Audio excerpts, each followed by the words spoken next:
High friends, day 13. Welcome back to my channel. Evening झालेली आहे व माझा नवरा इथे पूजा करत आहे.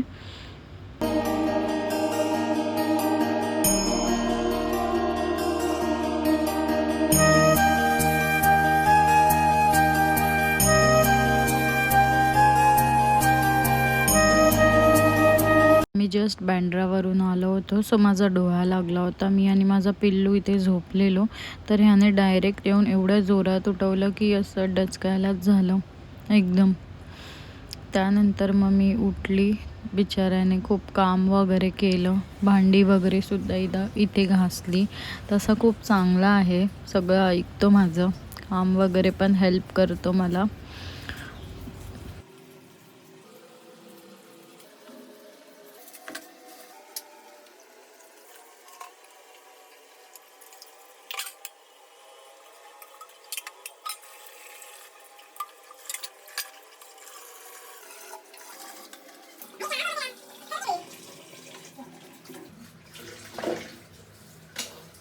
त्यानंतर मी उठून मस्त जेवण रेडी केलं. नॉनव्हेज इथे अंडा आणि राईस ठेवले आणि आज माझा मोदक खायचा मूड झाला आहे, सो आज मी इथे मोदकसुद्धा बनवत आहे आणि जेवणसुद्धा केलेलं आहे. खूप भारी जेवण झालं होतं. इथे माझं जेवण रेडी आहे व मोदकसाठी मी इथे थोडंसं दूध फाडून मावा बनवला आहे. तो मावा ह्याच्यात टाकते आणि ते खोबऱ्याचं मिश्रण आहे. माझे मोदक रेडी आहेत. खूप छान झाले होते मोदक. आणि त्यानंतर मी रेडी होऊन खालती राऊंड मारायला गेलेली, मी आणि माझा पिल्लू. पिल्लू आणि आत्तू आणि काका होते. ते दोघं पण इव्हनिंगला राऊंड मारतात, सो मी त्यांच्यासोबत राऊंड मारायला गेली होती खालती. आणि गणपती विसर्जन होते, मोठे मोठे गणपती. तर यावेळी एवढे नव्हते, बट इथे सगळी तयारी करून ठेवली होती.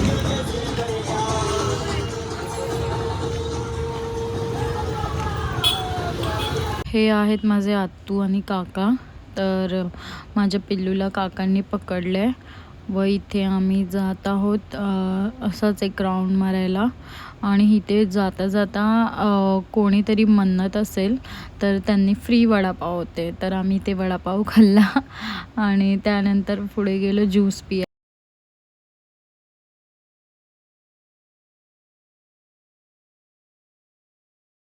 आम्ही वडापाव खाल्ला व तिथून निघालो डायरेक्ट आमच्या नेहमीच्या ज्यूस काउंटरवर. इथे व्हरायटी ज्यूस मिळतात आणि खूप ओल्ड शॉप आहे, सो ह्यांना पण आम्ही ओळखतो, कारण आत्तू काका आणि मी इथे नेहमी येऊन ज्यूस पितो. सो फायनली आम्ही ज्यूस काउंटरला पोचलेलो आहोत. ज्यूस पिऊन आम्ही निघालो आहोत घरी. मी ह्याला कॉल केला होता आर्याला, तर तो बाईक घेऊन आला मला आणि माझ्या पिल्लूला घ्यायला. सो आम्ही बाईकवरून घरी गेलो. त्यानंतर डायरेक्ट पोचलो आम्ही आमच्या घरी.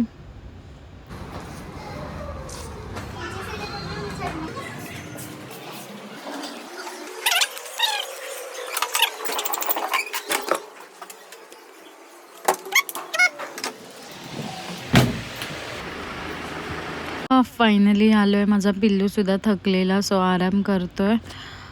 आणि आम्ही पोचलेलो आहोत आमच्या घरी. हा होता माझा छोटासा व्लॉग. कसा वाटला नक्की कळवा. Like, share, subscribe and follow my channel.